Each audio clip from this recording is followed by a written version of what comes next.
What is up, everybody? It's Dr. Vibe here, host and producer of the award-winning Dr. Vibe Show, the home of Epic Conversations, and I'm the host of Epic Conversations 2020 Best Podcast News Award winner and 2018 Innovation Award winner given out by the Canadian Ethnic Media Association.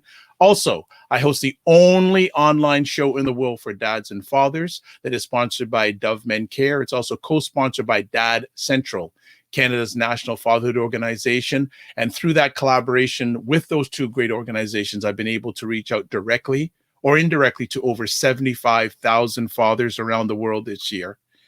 Also, when I have some time, when I'm keeping the head shiny and the beard less gruffy, I am also the board chair for the Global Food and Drink Initiative. It's a multimedia not-for-profit that promotes and amplifies the great things by Blacks in the diaspora that are doing their thing in food, wine, and travel. And we have another new friend on today. And you know the Dr. Vibe Show, we love bringing out new friends. And I forgot one thing. Remember, you're blessed, highly favored, a magnet for miracles, and a solution for someone's problem. Now, we're going to talk a little bit today about the Planet in Focus International Film Festival, specifically one film that's showing during this event. It's an online and in-person event that's happening from October 14th to October 24th. And it's Canada's largest environmental film festival and has a great lineup. But we're going to focus specifically on one of the films in the lineup. So what we're going to do is we're just going to get ready to show you a clip of what we're going to be sharing about today and sharing with one of the people behind this great project. So we're just going to get things going here, and here we go.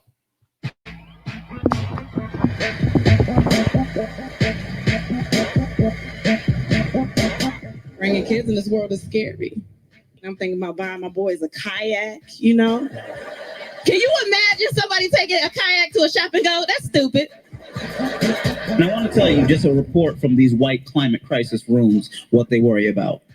Straws, sea turtles, black people. It's not a good order. I went to Howard, so I made my decision and stuck to it, okay? I just want to brag, though. Howard had a swim team. Y'all might want to get on top of that. I'm already crying. Then the police there. I'm calming down. Police walking. They too used to shoots, man. They walk me out to the car. They're like, hey, was it right here? I'm like, they still in the area. Why are you trying to get me to Takashi myself? So I braid hair too. Anybody where the black women at in here? I feel a little self-conscious for saying it and my hair not braided because people like, oh, you braid hair, do you? A lot of beautiful black women in here, nice hair, but you gotta watch those sea levels. If it get too high, everybody gonna have to go natural.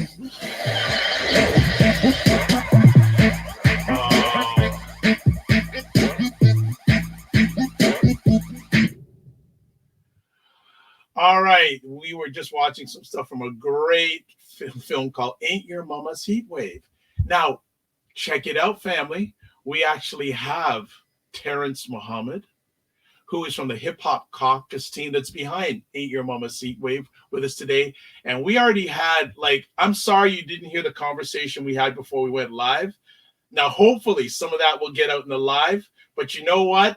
I know that it's going to be a great conversation. So let's bring up to the Dr. Vibe Show stage for the first time, but not the last time, Terence Muhammad. How we doing, Terence? Man, I am doing great, and I love how you said a blessing, highly favored. So hey, we are here in the building, so I'm excited. I'm excited. You have impacted me even before we started our deep conversation here by some of the great things that you've shared. Family, we're going to go through numbers of things, some of Terence's journey, some of the movie's journey, some of the Hip-Hop Caucus stuff. And they've been, some of the things that they've already done, family, you need to follow them. You really need to. I don't even care where you live. We're in a digital world, right? They are having global impact. So please listen, follow, support any way you can. But what we like to do for the first time a friend comes on the Dr. Vibe Show, can you share a little bit about you and your story? You know, it's always funny to talk about myself in a way for whatever, interviews or whatever shows. But I guess I can I always start from 30 years ago. 1991, North Carolina A&T State University. I was a student, and I went, I was at a party. I used to always go to parties, and one of these parties, one of my boys said, "Man, come to this meeting." I said, "What meeting?" He said, "The History Club." And I didn't know what he was talking about. At that time, the History Club was the Afrocentric Black, uh, that's make it get it done organization who was fighting for mandatory Black studies at a Black college. And I started learning about myself, Egypt, Kemet, and then I met my mentor, Irvin Brisbane. And so he took me from the campus out into the community. So it wasn't just some intellectualizing on a college campus, but we actually utilized that and started to go into the community and address some of the issues that was going on in the community. Even at that time, police brutality, housing issues, education for our young children. We had a program called Dream Builders, working with young people, children, bringing them on campus, and doing some tutorials. But then I actually then going back into the community and dealing with the issues that their parents may be dealing with in the community. So that part started me on this journey of activism, started me on a journey of being conscious and wanting actually to help our community and do the things that's necessary today, to still fight and be on the front lines helping our communities. Thanks for sharing that. Was activism in your family at all before you started being an activist yourself? Not that I knew, not that I knew of, because I didn't even know until a year later. I found out my father, he was from Anniston, Alabama. He dealt with some racial issues down there that I did not know about, in me growing up. Didn't hear from my mother. All I knew, we went to church. When I was growing up, that was but it was not the activist. And the funny thing about asking that question, because a lot of times we have this glory or this glorious thinking about the civil rights movement that all Black people was in the civil rights movement, when really it was only about 10% of Black people in the community that was in the civil rights movement.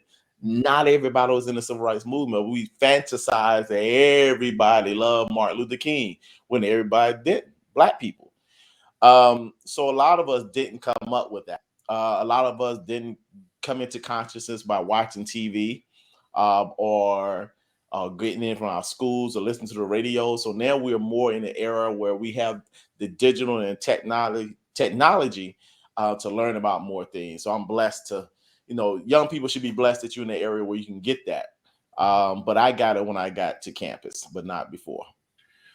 When did your activism take a direction on focusing on the environment? It took years before that happened. Years. But here's the funny thing about it. I grew up in the country, right? So growing up in the country, my father he's a general contractor. He made violins, he made antique furniture. So he had a shop in the back of his house. So I used to make my toys, and I grew up not knowing, if I was middle class, poor, or whatever, but I remember the patches on my clothes. So when we talk about recycling and stuff, no, putting patches on your pants or recycling, you didn't throw those pants away, or the old shirt you rip, and those are the rags that you use. So, a lot of times we're in the climate change movement. We talk about recycling, but we have always, out of necessity in our community, recycled all that grease from the chicken that you fry. You put it in a little container and then use it again. So we've always done that. So I say it from that standpoint. And I always love to be out in the country and climbing in the trees. And, and I say that as far as the environment is that, a lot of people like, y'all into environmental things. I say, yeah, I grew up that way, but I didn't know it in the context of which we speak of it now. So how did I get involved? So I met Reverend Yearwood, president and founder of the Hip-Hop Caucus, in 2004. But in 2012, well, actually before that, 2011, we did this One Planet, One Voice, fighting poverty and pollution at the same time. And we did a 6-college tour in North Carolina, and I was working with, and I got kind of acclimated in that way. But in 2012, we were doing our Respect My Vote campaign, using hip hop and culture to get young people involved in the political process, getting registered to vote. It was a presidential election, and 2 Chainz was our spokesperson during that time. And I was going around on tours on the Black BET Black College Tour doing voter registration. So all of like from May to November, I was on the road traveling, doing here, doing this, doing voter registration. And 2012 came to an end. And I thought, oh, well, I guess the job has ended. And Reverend Yearwood took me to a auditorium in DC called Do the Math Tour with a known person named Bill McKibben, formerly of 350.org. Yeah. And I was like, what is this? And we're in this big auditorium, about 2,000-3,000 people. And I'm looking around, all these white people. And I'm like, why are we here? And I had no clue.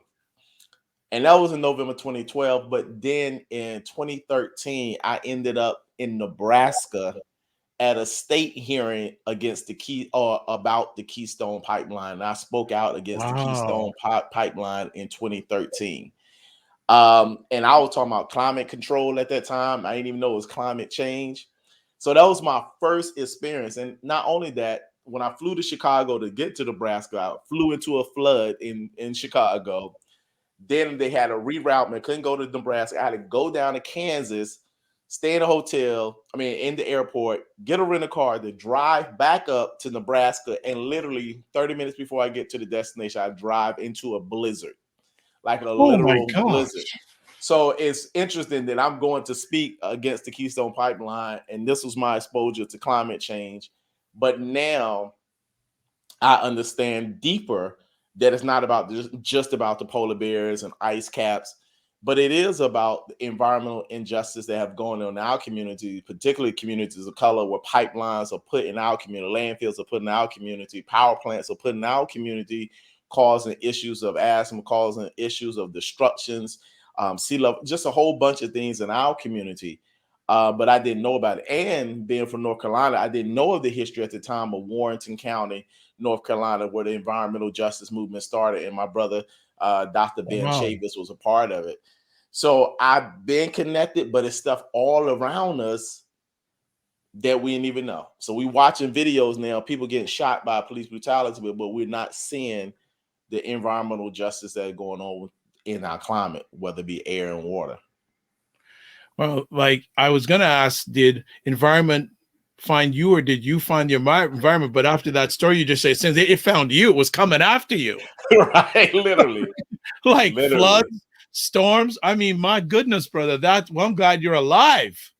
And the funny part about it, like when you say that, it's like, yeah, literally, like it was a bad flood where flights were canceled in Chicago. And literally, I saw on my GPS on bad weather come out. Okay. But when I got there, like cars were in ditches. And then the next day, the sun came out and I flew a layover in Dallas. It was nice and sunny. But I'm like, flood, blizzard, sun. So it's strange. It was strange. I want to step away from the environment for just a moment. And just, it sounds like your parents have meant a lot to you. Mm-hmm. Just like if you're comfortable to share, what have they instilled in you to make the Black man that you are today? Well, I think that question, sometimes we look at the core mother, father, and not even trying to be funny in the new wave of talking, but I have multiple mothers. I have multiple fathers. Absolutely. And so my father started me on a path, in the church, great foundation, some kind of, and my father was he is an entrepreneur. Well, he's self-employed, general contractor, does what he does, and he works hard. He gets up, he used to make us. I know how to cook breakfast to this day because he used to make us cook breakfast on Sunday before we go to church. I know about getting up on Saturday. Why? You just need to get up and and getting out there. So, he instilled that in me. My parents eventually divorced, but I think, the dynamics of that actually shifted some of me. So I think me running into other men in my life also helped my development because when they left, that kind of took away maybe the rest of that year. So other men came in my life that were very significant, as I said, my mentor, that helped push me and bring me into who I am now. Because my mentor, he used to, why don't y'all speak? We was at different rallies or school board meetings or city council meetings. Y'all ain't saying nothing. So now I'm talking all the time, but at one time I hadn't developed to that level. Got it. Or, there's different mothers. Black women have always been mothers, regardless if you or their biological sons, that have come into my life and mothered me and nurtured me and helped me, saw the good in me and Yep. guided me on different paths. So that question, it's like there are personal stories of the mother, father, biological, but I have so many stories of other mothers that are in my life, still in my life, that I hold dear, mothers and fathers that I hold dear, that can actually claim me, and they Wonderful. can always call me at a drop of a dime. Wonderful. I want to transition to talk about the Hip-Hop Caucus. Mm-hmm. How did that start? What is it all about? Was the environment part of the early days, or was it something that became part of it? Well, so our president and founder, Reverend Yearwood, he's from Louisiana, and of course he, his family. He lives in the D.C. area now, but his family is from Louisiana. But he's originally from Trinidad. His parents, from Trinidad, and so I say the New Orleans piece because that's connected to Hurricane Katrina. But before that, he was the political director for the Hip Hop Summit Action Network. And with that, with the Hip Hop Summit Action Network, he worked with Russell Simmons, he worked with Ben Chavis, and he worked with Diddy on the Vote or Die campaign, the Citizen Change. So he worked in those capacities. But 9/11, 2004, we met at Howard University because we couldn't get a space at the Congressional Black Caucus. But we knew the power of hip hop, and he understood the power of hip hop and wanted to use the power of hip hop to get young people between the ages of 14 to 40 involved in the political process that helped change and shape their reality. So, when Reverend Yearwood, was starting, we did some campaigns, Make Hip Hop Not War. We had some campaigns, Green the Block, when we did had a meeting at the White House, on the lawn of the White House. So we've done a whole lot of things. So it hasn't been of the one particular issue.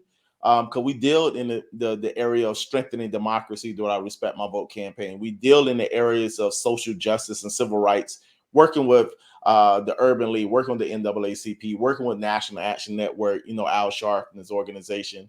And then we do a lot of work around climate change and environmental justice. So we've been doing this during the period of the 17 years that the caucus has been around. Like I said, it's formed in 2004. So we have been multi-issue against the death penalty, dealing with global rights, human rights. So the Hip Hop Caucus has had its hands in a lot of different spaces. But as we usually frame, we always say hip is to inform, hop is to move, and caucus is together. I love So we're that. trying to educate our people on the issues and also have them bring us issues that are concerns for them in their own communities. But then we want you not to just bring the issues and talk about the issue, but how do we move into an action around this, but then move together as a collective unit and a collective body, that we can move with this knowledge to action to change policy. That's what we ultimately want to do, because we always say demonstration without legislation leads to frustration. We're not in Dropping a it. moment, we're in a movement. So a movement takes steps to change the policies that directly affect our community. Let me ask, especially when it comes to Black Americans, what has their level of awareness pre-pandemic versus now in regards to the environment? Everything that was that people didn't know, they know now. And what do I mean by that? In COVID, we saw food disparities before COVID, but it was widely known now, because we're like, how do we get food? How do we get access to nourishing and healthy food to build our immune? If you live in this neighborhood where there's a food desert, now you're stuck in the house, you can't go out. Now, how do you get access to this food? And you saw that. We saw the medical institution of how many beds do we really have in America to deal with sick people? Or what is the availability to get access to healthcare in this system? Or what was the things, wash your hands, wear your mask, and stay 6 feet away, right? But in Michigan, you talking about wash your hands, but you turn it off water, or Yeah. you're not restoring water. So pre-COVID or during COVID, it actually exposed all of the disparities, all of the different disparities that we see. And the worst thing about COVID is that even while we're dealing with a health crisis, we also were dealing with the deaths and killings as today starts the trial of Ahmaud Arbery in Yes. Brunswick, Georgia. So we saw that going on, but then we left Ahmaud Arbery and went to Breonna Taylor to lift her up as we should. But then, boom, George Floyd happened. So it's like we can't even deal with one death, then another death. And so we're watching this around with COVID. Not only are we seeing people dying because of COVID, but we're also still seeing all of the disparities that have been out there just amplified because we're actually now taking time to pay attention. Sadly, we say, well, I want to go back to where it used to be. No, we can't go back to where it used to be. But the funny thing about it is interesting also that, wow, y'all found a lot of money to help people out. You know? So where did all this money to give, but at the same time, people are wrangling in congressional office. We see how like y'all getting y'all checks, y'all getting y'all money, and y'all are arguing, debating on when we can get money to feed our children, to clothe ourselves. We also learn about domestic violence. Domestic violence has always been there, or child abuse has always been there, but we're seeing it more. Why? Because now people are stuck at the house. They can't get out, or children can't get to school to get their free meals or get meals at school, and they don't have any. So COVID exposed a lot of the real issues that we know, or even the issue of mental health. And how do you sustain your mind during these trials and these tribulations of times that we're living in? So COVID actually exposed our ability to deal with situations when it was coming. Mm. Wow. Wow. There's lots of stuff here. Um, with I'm going to give you a term and I want you to define it for us. Environmental racism. So the question is, what is racism? And from the institutional side. And so when you see environmental racism, it is not like, I don't like you, I don't like you. What are the policies? What are the things that are done in particular communities that affected them and damage them? So environmental racism is saying you don't want landfill in your neighborhood, but you put a landfill and dumping it in ours, and which causes cancer.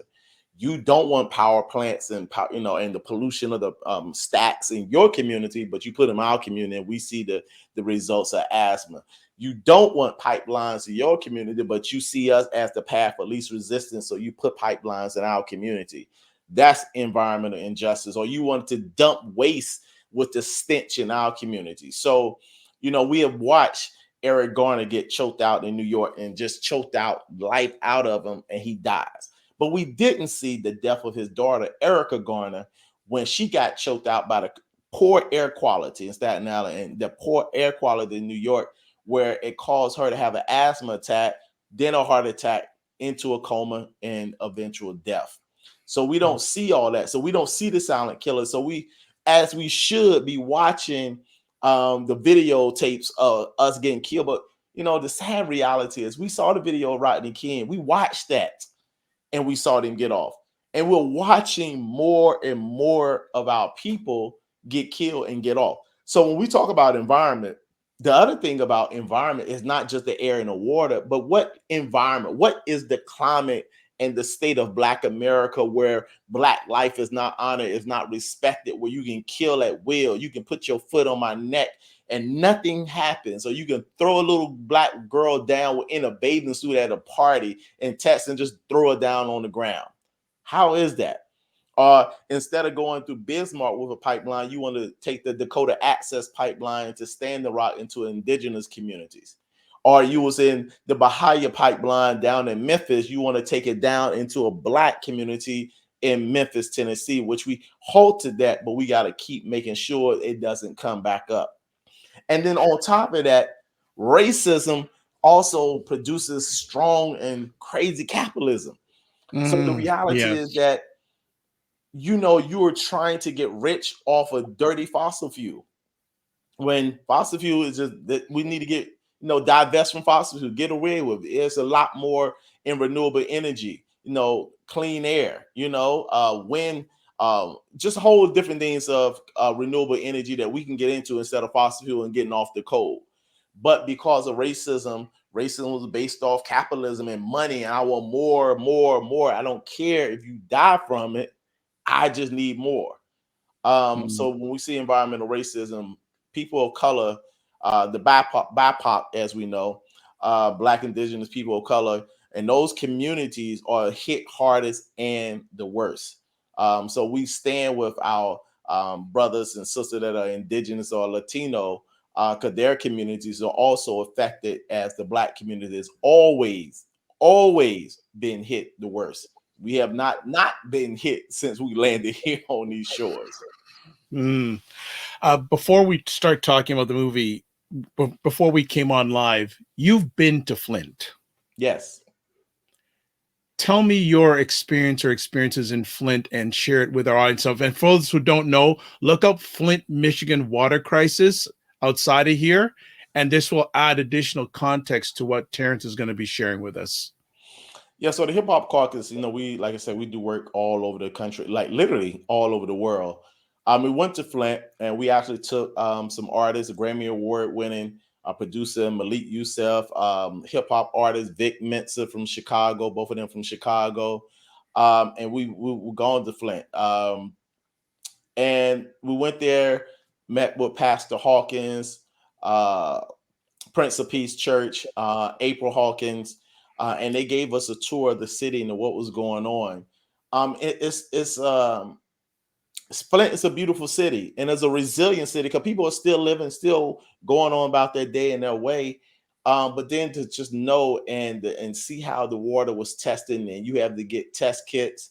There's a sister that we worked with named Yanaja Halon. We did Hip Hop for Flint, where we raised money to get water purifiers for the community, to actually put them in their homes to help with that process. But it's very interesting that the issue of Flint, which we saw was a travesty, and Flint still doesn't have clean drinking water. We haven't seen like no big news report. Yeah, we haven't seen no big news report. I know of last year, it was like this year we still have not seen like this big news report. Like we changed all the pipes. Flint is so good and so wonderful.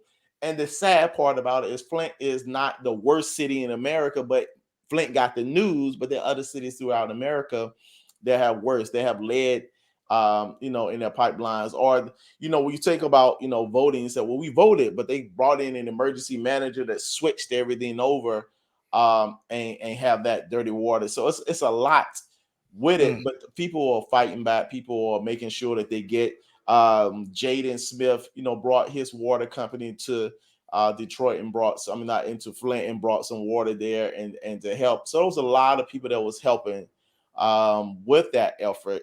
But the Hip-Hop Caucus did go on the ground, listen to some of the stories, made sure we brought water, made a petition against Governor Snyder.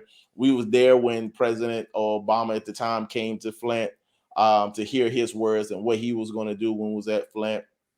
So that was, you know, that's a lot. The thing about the Hip-Hop Caucus is we don't run in when the cameras are all there. We wait.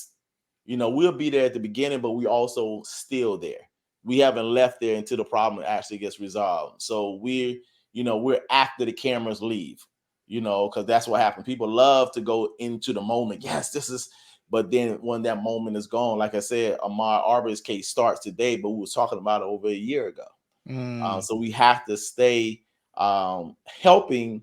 And the reality, we may not live in that city, but we can give support to those that are on the ground to help with their own personal issues. Thank you for giving some background on that. I really appreciate that, because to hear that, you know, and Ryan Knight is going, oh, wow, that Flint still doesn't have clean water is just, that's crazy. That's crazy. I want to talk about the movie. Yes. Can you give us a little background on how it came about? Because, you know, I've got information here about it, but I want to hear your involvement, the organization. Well, it's a stand-up comedy special from the front lines of the climate crisis. Just there in itself is a strong statement. So give us how it came about, and like just if you can take us along that journey. So the Hip-Hop Caucus, we have so many great people that work in there. Of course, like I said, our president, Reverend Yearwood. And then we have a great executive director, Liz Hasted. And, I'm always, we have different staff in there and different things or issues that we're always working on. But one of the things that happened is, as I said, Reverend Yearwood is from Louisiana.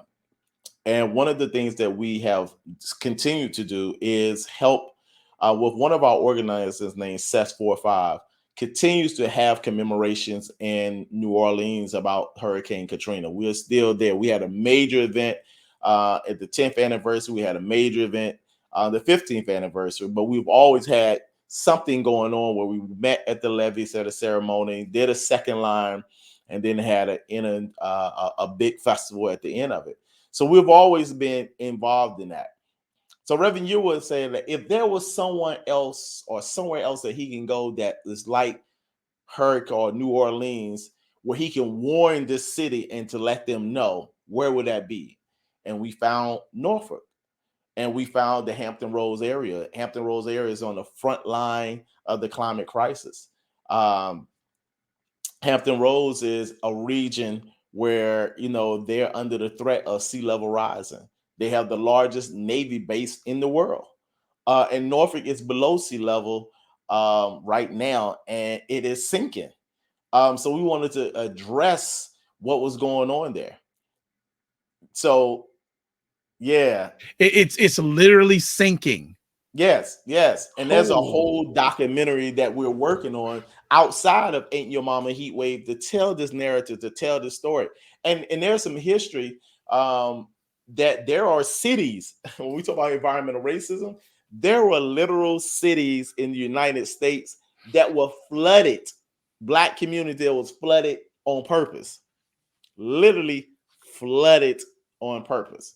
Wow. That's a whole nother conversation. Yeah. You're setting yourself for about 3 or 4 more. We said that beforehand. But go on your road. Go on the journey now. So with that, there was a group called the Creative Lab for bringing millennial writers, creatives, comedians to how hip hop.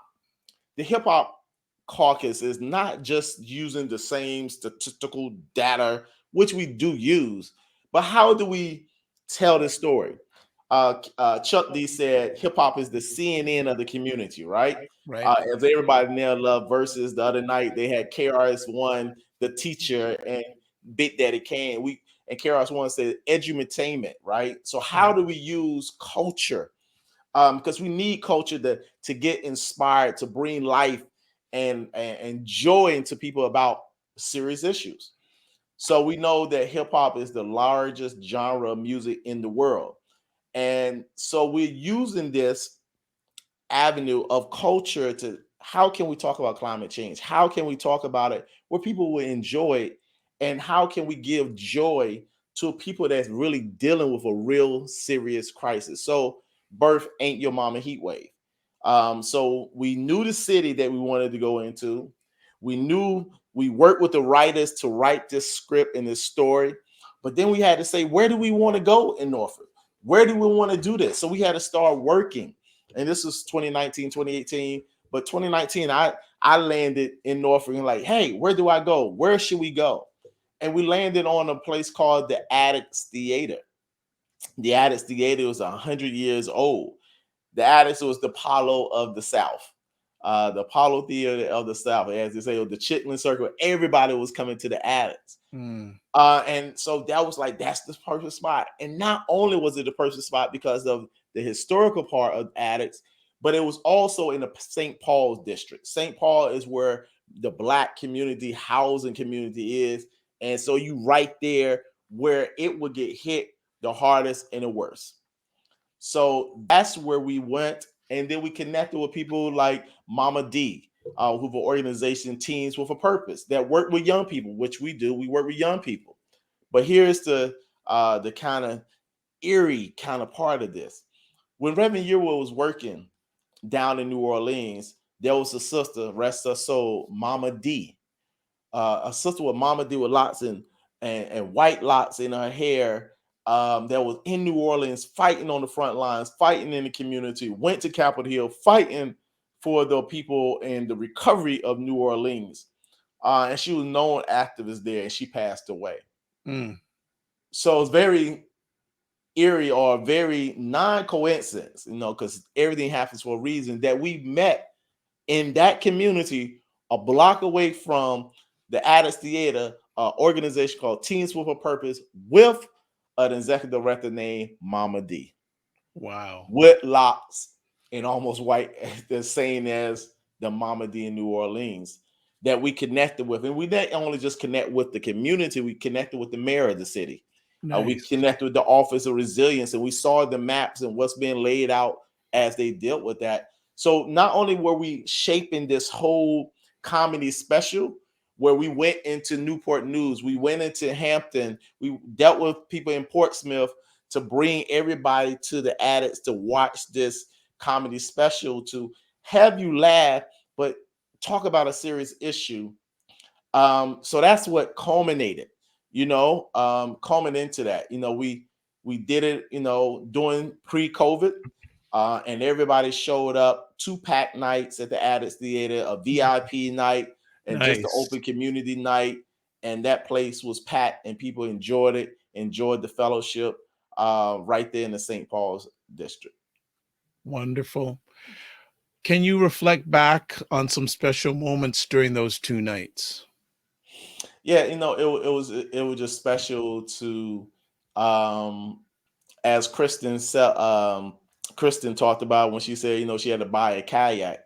It was just funny to make it laugh. Or Amina talking about, I went to Howard, I was on the swim team, y'all need to get up on that. Because the reality is that when it floods, we work with an artist called Mia X. Mia X was, yes, Amina. When she talked about she was on the swim team, because do Black people use it? Well, we do know how to swim. Yes. But when a flood comes, what happens? What goes on? And Mia X, we was in Newport News back in 2014 and 2015, and that was the thing that she talked about. She said there was babies in the water. There was snakes in the water in New Orleans when that happened. People was in the water for 5 days.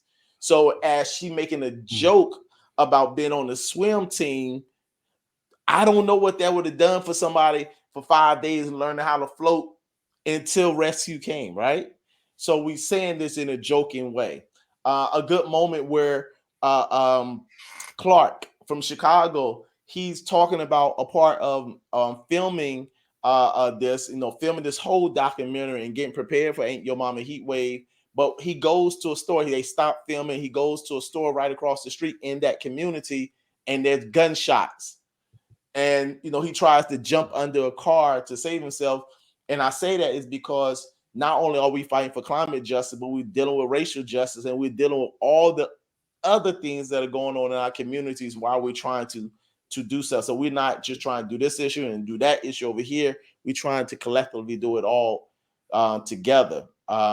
So just understanding that, sometimes people's like, well, we talk about climate change, that doesn't click. But environmental justice, we understand justice, and we know that we demand justice. And that's what we need to get. So how do we translate? Well, they're talking about climate change. They're talking about particular matter. They're talking about sea level. How do you talk about that where people can understand it and can relate to it? So that's why I said we use culture. And this is that comedy special that we use, Ain't Your Mama Heat Wave. Because this ain't your mama, she getting that older age. She got this heat wave. She need a fan. Baby, turn on the air. It's not that heat wave, but this heat wave that's coming in your community is a direct reflection of climate change. How easy was it to get performers for this event? Well, the Hip-Hop Caucus, we are a blessed organization. And I say that under the guise of Reverend Ewa and, like I said, Executive Director Liz Halfstead. We partner with a lot of different people, and people identify with what we're doing, and they want to come on and be a part. Earlier, as you were scrolling down the Hip-Hop Caucus website, there was a video of Common, Trouble in the Water. Because in 2014, we released the album called Home, Heal Our Mother Earth. where Common was on it, Neo was on it, El Varner, Crystal Waters was on it. My girl Antonique Smith was on his album, Chocolate. And we did this album, we released it, and then we came back because of the Flint issue and made a video, Trouble in the Water with Common, to highlight the issue that was going on in Flint. So we've been blessed with artists, whether it be from 2 Chainz, T.I., Charlamagne the God from Breakfast Club, Kiki Palmer, Amber Rose, to be able to get artists to be engaged in it. So it wasn't like a pulling teeth, but when people saw the creative ability as they was a part of the writing, it was easy for them to come on board, to join this conversation, to join this process. So we just have been blessed that a lot of people actually just want to join in this process and see where they can use their talents to help in this great work. I always like to have friends recollect before, during, and after a project is finished. What did everyone feel like after that second night was complete? Whoo! We're like, whoo!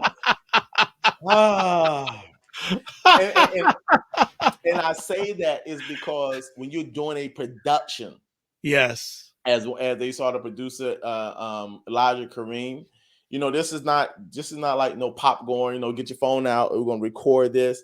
There was a whole production, and as I said, the mayor of Norfolk showed up. nice. A pastor sent his congregation from Newport News. Now, mind you, this was a night event, and in the Hampton Roads, if you in Newport News or Hampton, you got to cross the bridge, go through the tunnel to come back onto the Norfolk side. So when you get off at 6, you ain't trying to go nowhere else but go home. You ain't trying to come back across the bridge. Right. People actually showed up, came there. So for us to organize and make sure that people actually got there. And we had a performance from the Teens with a Purpose to do poetry at the beginning. So it was beautiful to see all of the cameras that we had, the load in, because for everybody else, they got to come in, but we had to be there hours early to set up all the cameras, get everything together, make sure everybody got checked in. But we was relieved and we were joyous because it was packed and people loved it. They was excited. They had conversation. They wanted to take pictures with the comedians. We had a banner. So there was a lot of joy within the community. There was a lot of joy where we had it in that community, where a lot of the VIPs of the city came, and the community was together. So you had VIPs mixed in with the community. It wasn't like no special seating per se. We was all mixed in together as a family. It was a beautiful thing. So right after that, we went right to work to start editing and to get clips to show. And of course, COVID hit, but we showed this to some of the influencers, I think in January, so they can see it. And it was blessed, this year to be in the DC Film Festival, the largest film festival for an environment, and we actually, out of over 100 something films, we was like ranked number 3 as the top film that was enjoyed watching, which is a beautiful thing. So it was a good feeling, and even the people, the comedians that did a part, they learned a lot about the community, which we always want to make that connection, but they also learned themselves more about the environment, because they met with the mayor. They had the conversation with the mayor themselves. So the comedians were prepped. They met with the Office of Resilience. They saw the maps. They came into the community. They talked to the community members. We went and ate at Kristen's mama house and had some good meal and good conversations. So to see all that went into the production, to see the outcome and to see that the people enjoyed it, that warmed our hearts. Beautiful. How did the collaboration come with the Planet in Focus International Environmental Film Festival? How did that come about?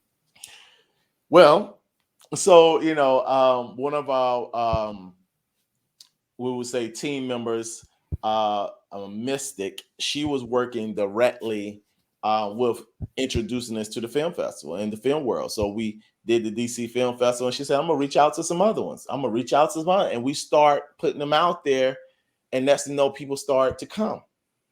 And so now we transition, and we got some other people working. Destiny is working at young Howard student is working at and just and putting this creative out there. And I think we want we haven't been in film festivals. We have the Hip Hop Caucus films now. We have Think 100 Films. Yeah. We have Think 100 Activism. We have a Think 100 The Coolest Show podcast. You got to check out thecoolestshow.com.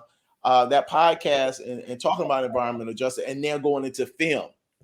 So it is very interesting. So Mystic, being an artist, the female artist of Digital Underground, our artist herself, she understands the beauty of culture and visual arts, making videos, and how important that the story of this gets out, because the narration of Ain't Your Mama Heat Wave is the bigger conversation. The bigger conversation is, how do we tell this global situation? It's not just in Norfolk, it's not just in New Orleans, it's across the country and literally across the world, where we have met with people from Brazil and South America, in the Amazons, in Mexico, and even in Canada. We've been to Canada and having these same conversations about environmental justice. And we've been in the divestment movement. Revenue, we just got back from Scotland in 2015. We was going to Paris for the COP21, the big international meetings around environmental justice and climate change. Well, as we're starting to wind down the conversation, where does the Hip Hop Caucus see opportunities to not only spread the message, but for action? Well, we have, if you go to hiphopcaucus.org, you can find all of the platforms and the things that we're doing. And as I said, the Coolest Show helps get out about the environmental justice movement and the things that we're doing around environment, and just all of the different things that really sometimes protect, not only from the, we say free from the streets to the suites. So what is going on in local communities, what are going on directly in people's community, as well as what's going on Capitol Hill. So we want to know about the legislation. We want to know about the laws. We want to know what's going on globally, but we also want to know what's going on in the community. So the Hip Hop Caucus, you can go there, you can connect to Think 100% and learn about the things that we're doing. We just recently, as we was getting ready to celebrate the 16th anniversary or commemorate the 16th anniversary of Hurricane Katrina, Ida hit. And so we set up an Ida relief fund. And we have already spent and given out over $60,000 in Congratulations. aid. Yeah, in aid to, and congratulations is good that the people came, because then we did with Yunajaha and Hip Hop 4, the number 4 foundation. They came on. We did a Hip Hop for NOLA to get people raising money. Had events in different cities, virtually and live events to help people raise money for that. So we're not only just doing the climate work and having a conversation on the Coolest Show podcast, but we also doing our Respect My Vote campaign. We're in Virginia. We've done 4 events already. We got 2 more in Virginia that we're doing around Respect My Vote, because they always have an election. Yes, so at the same one time, is one happening right now, is it not, in Virginia? Well, we just had one with Teens Yes. with a Purpose this past Friday. It was the cypher, young people perform, sing, rap. It was very good. And then we're going to have one next Wednesday in Hampton, and then another one on Thursday of next week, the 28th, in Norfolk, called the Respect the DJ. Ironing hip hop, but then also getting people registered to vote. So it's a beautiful thing, and we're going to have a screening, because right now the screenings are at the film festival. We're not doing public screenings right now, but they are at film festivals. But we're going to have a private screening in Virginia at a place called NOIR, NOIR, next week, and you can go to Hip Hop Caucus and find that on all social platforms. Well, for those who are having the opportunity to watch us either live or the replay, I'm just showing the website here. that you need to go to hiphopcaucus.org, and all the great initiatives, Respect My Vote, Think 100, give you their latest actions, listen to the coolest show, and the name of the show is The Coolest Show. Just want to make sure. So look up The Coolest Show on YouTube.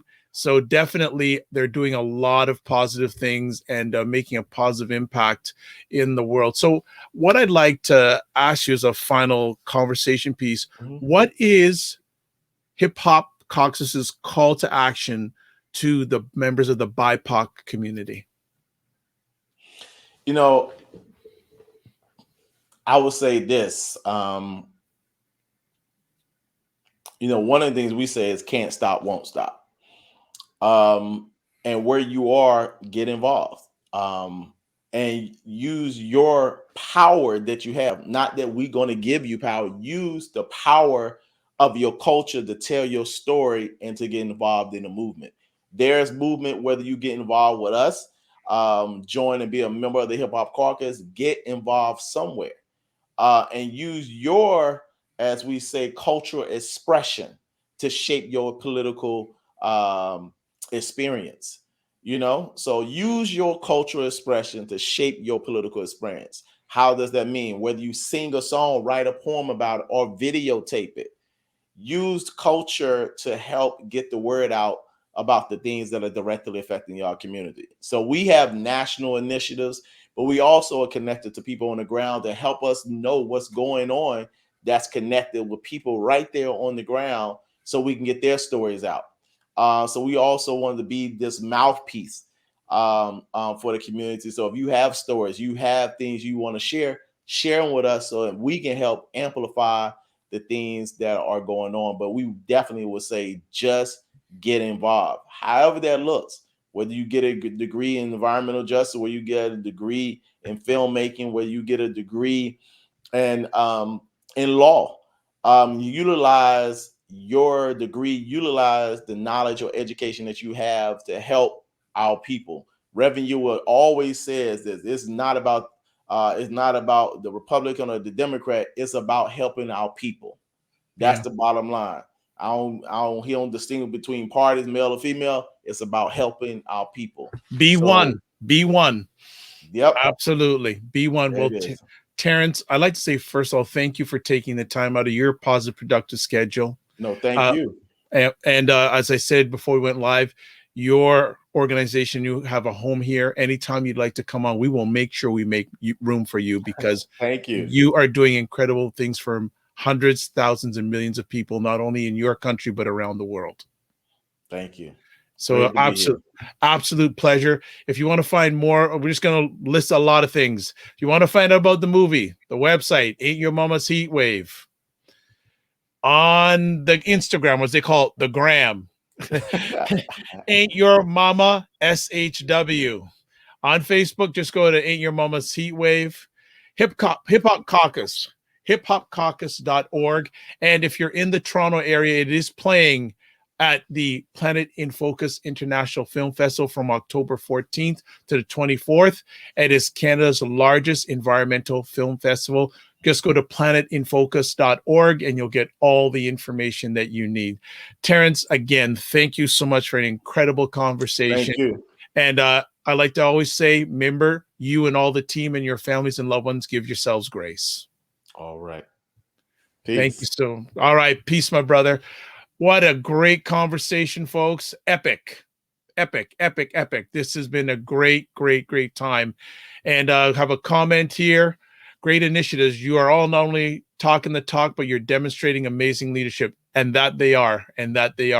So I'd like to say thank you to everyone who watched today. I appreciate it. If you watch today live or you're going to watch in the replay, it's appreciated, not taken for granted. If you want to find more information about me, the best place to go is the website, thedrvibeshow.com. And also, if you are comfortable with it, please subscribe to the Dr. Vibe Show either on YouTube or Facebook, because now we want to just notify you about the great epic conversations that are coming up.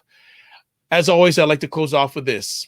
Live your life as a dream. If you can dream it, you can make it. Sometimes you have to get small to get stronger. Block assumptions and aim bigger, aim better, aim higher, aim wider. Love, faith, and respect, and remember everyone to give yourselves grace. God bless, peace be well, keep the faith, and walk good.